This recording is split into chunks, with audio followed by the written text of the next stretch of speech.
guys, I'm back home in Australia, Melbourne. I got back last night, well actually yesterday. I'm so tired, very jet lagged, but I had like a really good sleep last night.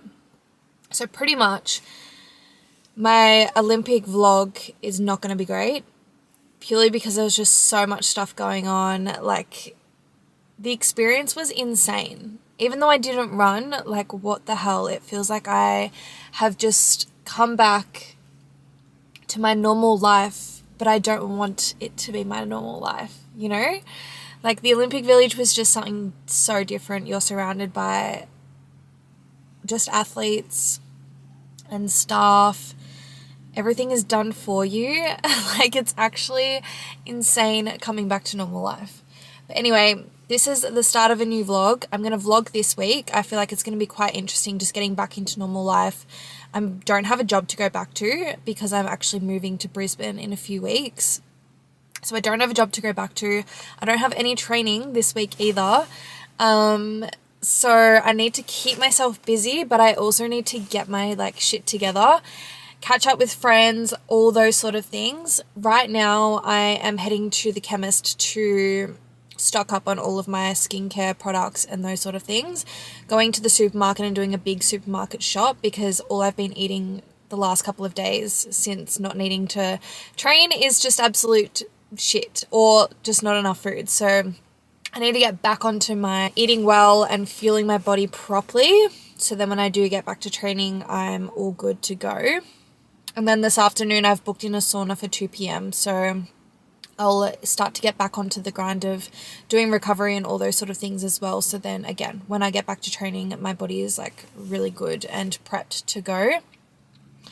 But yeah, it's so weird being back. I will film this week and what I get up to, just showing you what I do outside of not training and not being at an Olympic Village or being overseas. It was 9 weeks that I was away for overseas, but I was also away for 6 weeks. So I was away for 6 weeks, home for 2 days over like a weekend, and then I was away for 9. So technically I've been away for 4 months, not driving a car, not being like, having like a normal life. Like, I've just been traveling, competing, being an athlete. So it's so weird being back. But anyway, I'm going to try my best to try and get back into routine this week. And yeah, I'm going to show you all of that because I feel like it's going to be super interesting. And it's also going to keep me accountable to not sit on the couch and do nothing. But enjoy this video.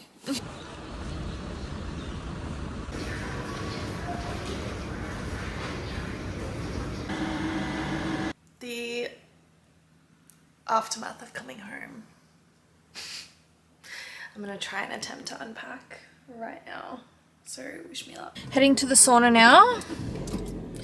It's 1:45, so get there in 15 minutes, have my 30-minute sauna, and then come back home and finish unpacking. I actually did quite well. I've done 1 full suitcase. I've got 1 more to go, or kind of 2 more to go. A lot of things to chuck out too. And yeah, I don't think I'm going to be able to do my work today because my brain's just fried. But if I can get through my luggage situation, I'm going to be really happy. But yeah, for now, I'm going to head to the sauna. The perks of working at home. It's 6:30. I've just had dinner. But I'm in my pajamas and I'm in bed and I'm about to do a work call. So that's pretty much going to be the rest of the night, is doing this call. I had a sleep for an hour, 5 to 6. Just had dinner, gonna do this call, and then I'll probably go back to bed because I'm so tired. So that's gonna be the end of this day, and I'll see you guys tomorrow. Don't make me. Don't make me. Don't make me.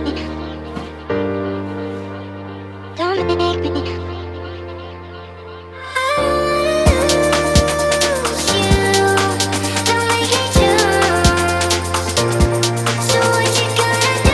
Morning. I'm heading to coffee with Fia. I haven't seen her in like since Belgium. So so excited just to catch up on everything that's happened in the last couple of weeks. We're just heading to a cafe and just having coffee. So when I see her, she will be on the vlog. She'll be very happy because she has missed being featured on the vlogs.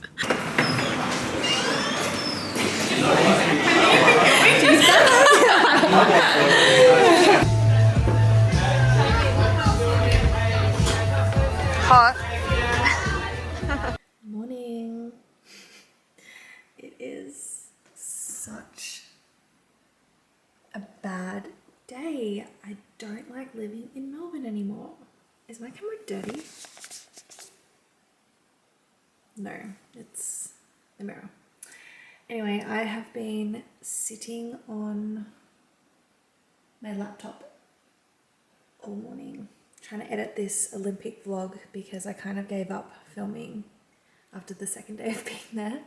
So now it's just all random clips in together. So I'm trying my best to edit that and get it up because it's still going to be like good to watch back, but probably not good for you guys to watch.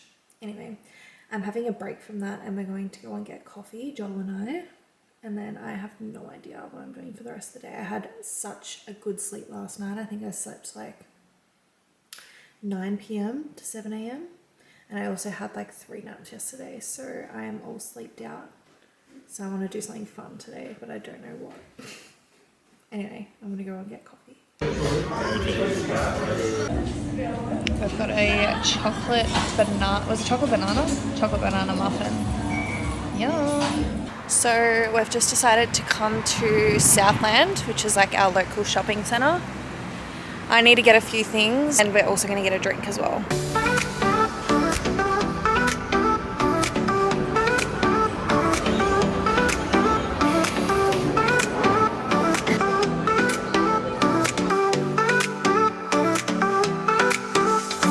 Head out for a walk because I checked my step count and it is not good. And for once I don't feel tired and feel like I need to have a nap at 5 p.m. So I'm just gonna go for a quick walk around like my area just to get the body moving and then I'll come back and make some dinner. First type of like movement since I've pretty much been home, so.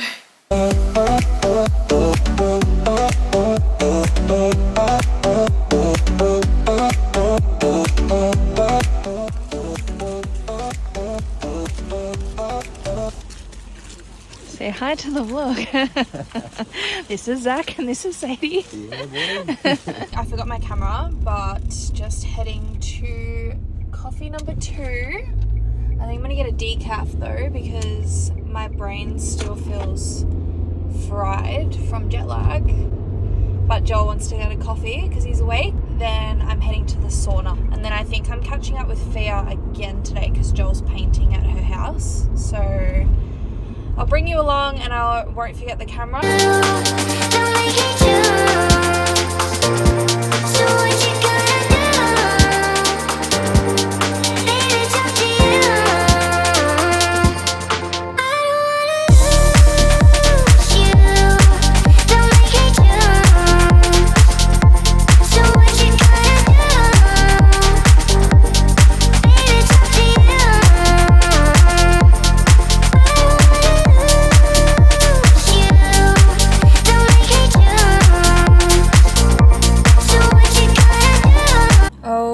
Gosh, I actually missed having that place in my routine.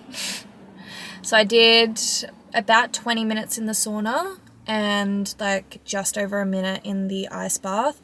I don't usually do ice baths, but I'm still, as I said before, I'm still struggling with some brain fog. So I was like, if I get in the ice bath, hopefully that will help clear that out.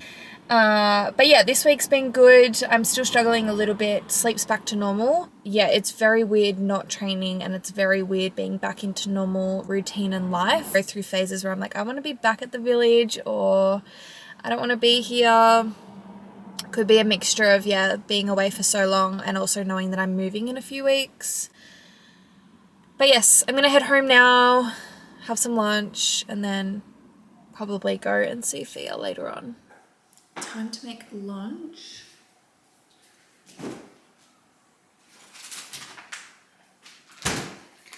I've got some chicken breasts that I need to use up. And then I think I'm just going to cook rice and veggies.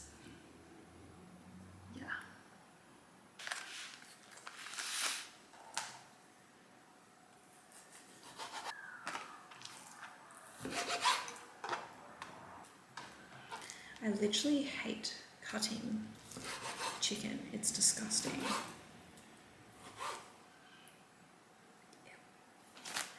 Anyway, that's done.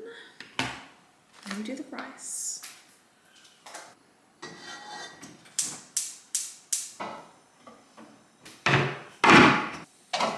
And 2, you shouldn't be on the bench.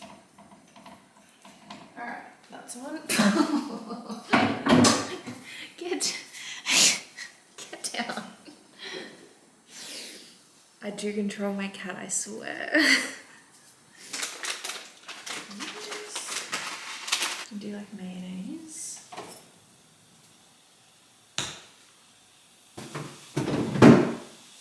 Maybe I'll use these up too.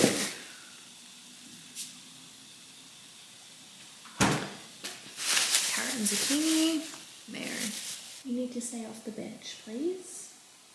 Not for cats. Far out. This will do.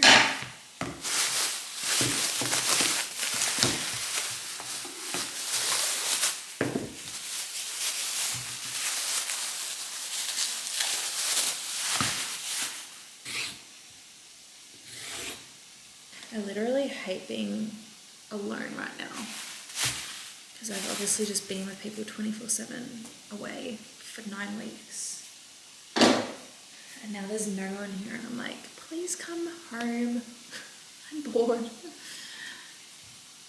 But then I am like someone that's more introverted, so in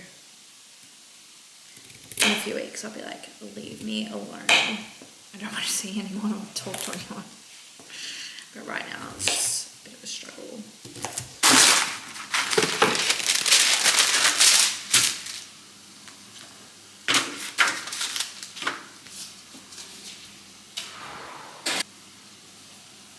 Alright, I'm going to cook all of that up and then I'll show you.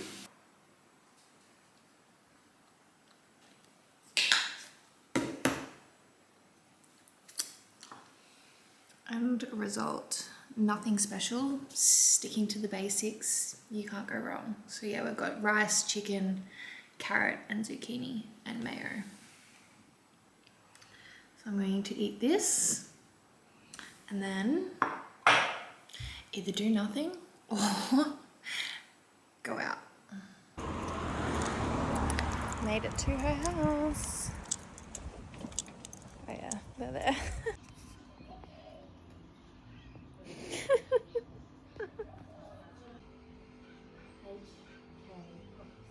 I've secured a coffee. It's currently Monday morning. It's actually like 9 degrees, but I'm gonna take this off because while I'm sitting in the car drinking a coffee, I'm probably gonna get quite hot.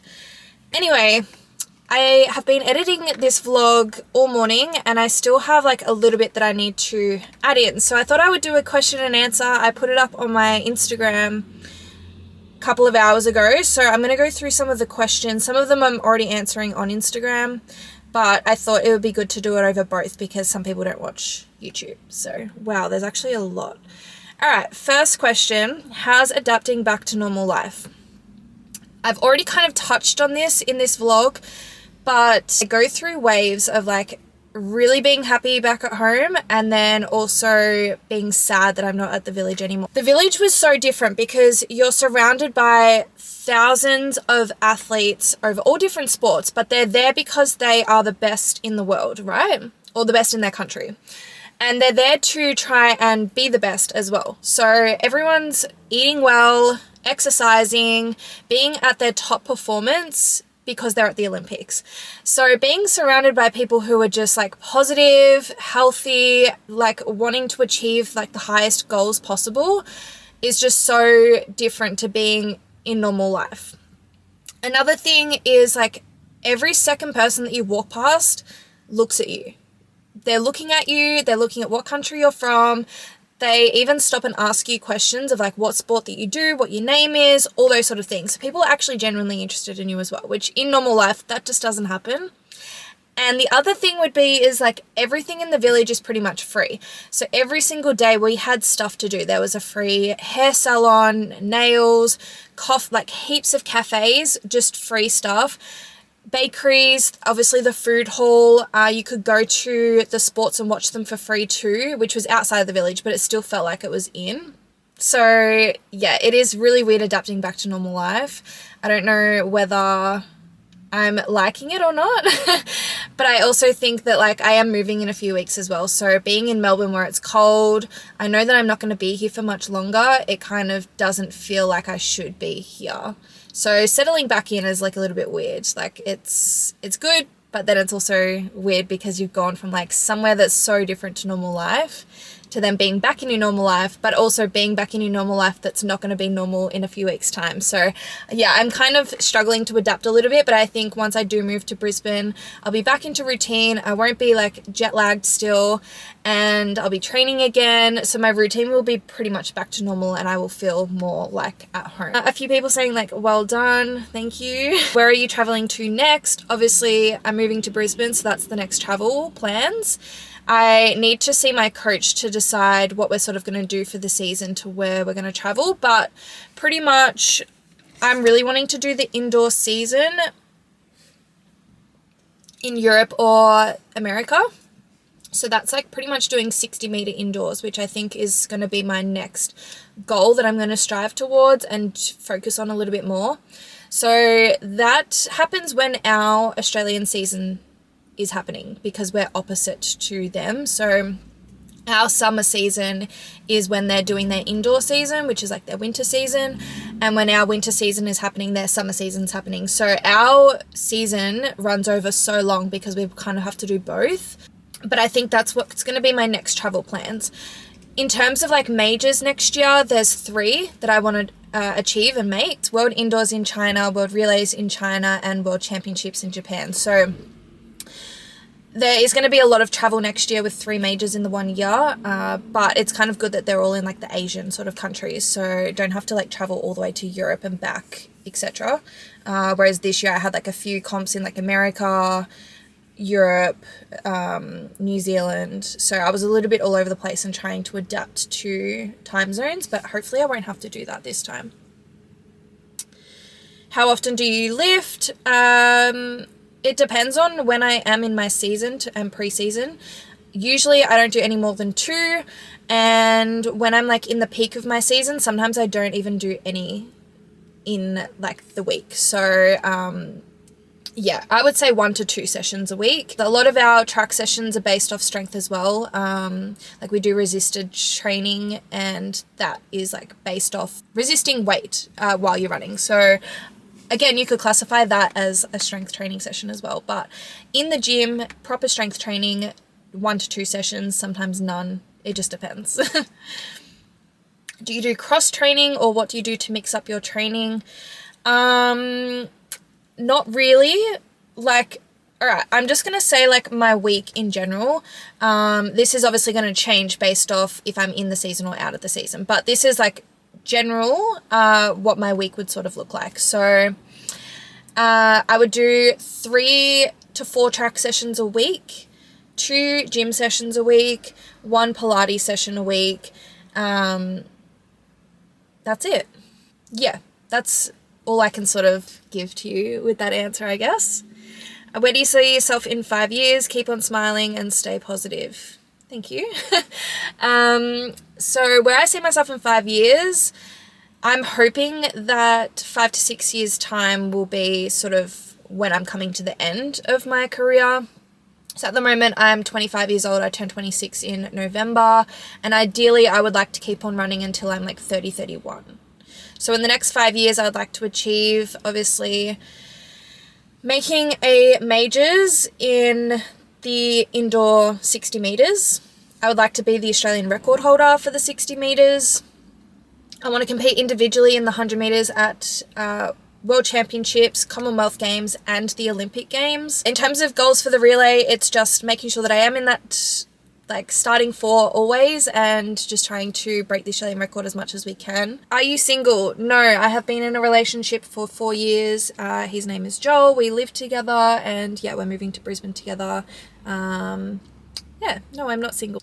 That one is so rogue. Someone said, favorite type of underwear to wear. Bro, what did you learn from your Olympic experience that you will carry through your career? Number 1 lesson is to never be satisfied.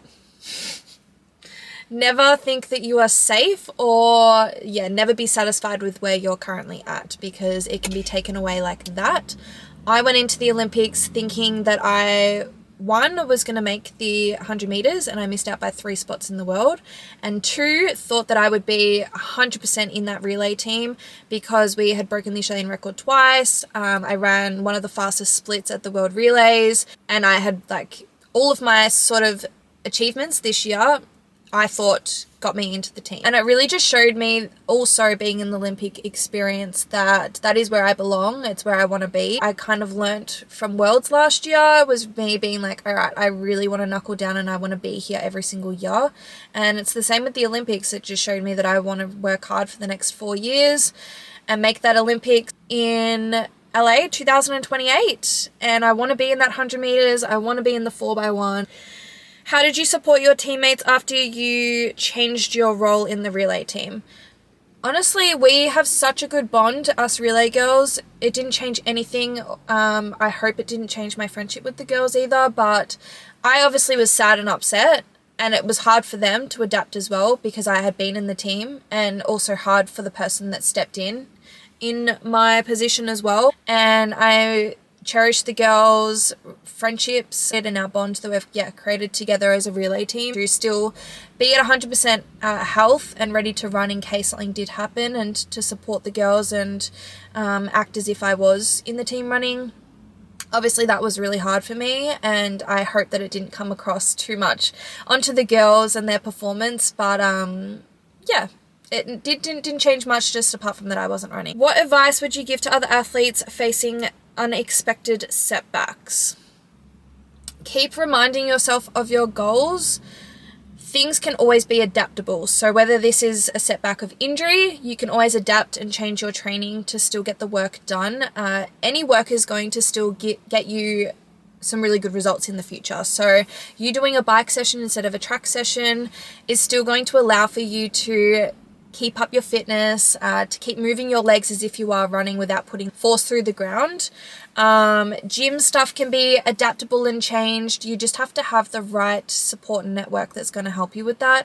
But mentally, just keep reminding yourself of your goals, where you want to be and what you want to achieve. And I feel like that is honestly what's going to help you. Yes, you're going to go through waves of being up and down with your emotions, but at the end of the day, you're doing this because you've got a goal and you want to achieve something. So just keep reminding yourself of that, and that's what's going to keep you going and keep you positive. What was the most memorable part of the Olympic experience? Wow, this one is actually really hard to answer because, as I said, I loved the Olympic experience. I loved everything about it.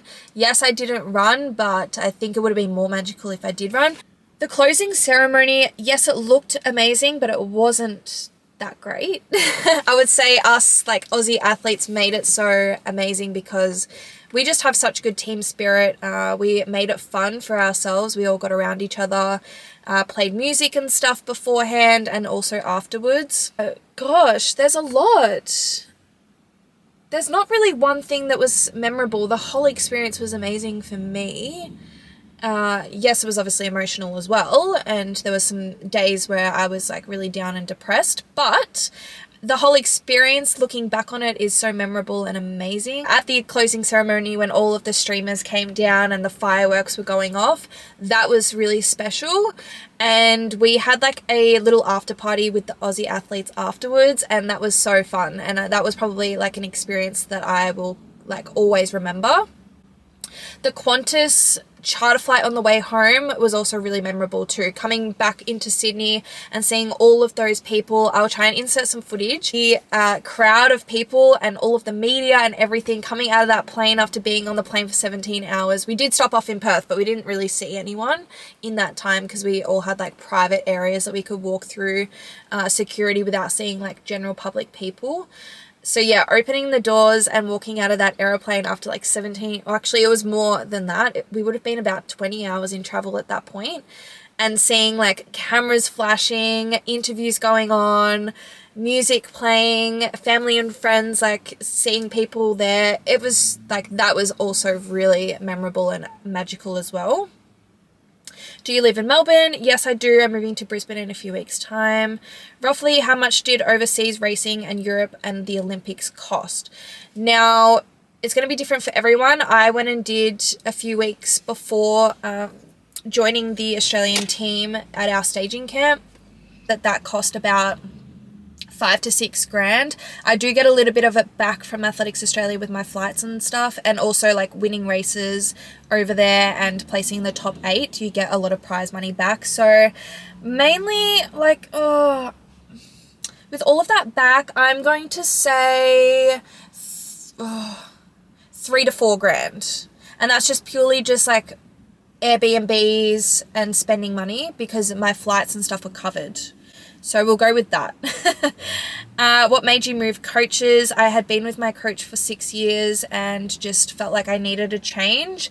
I need someone that is at my sessions 24/7. My old coach had a small young family, so couldn't make those commitments, couldn't come overseas, and couldn't come to any like interstate comps. So that was the main reason, was just to have a coach that's there 24/7. I really liked the way that Chris coaches and his methods to coaching, so I wanted to give that a go. And yeah, I did a couple of weeks under him in Brisbane before I left to go overseas, and I loved it. So that is the main reason.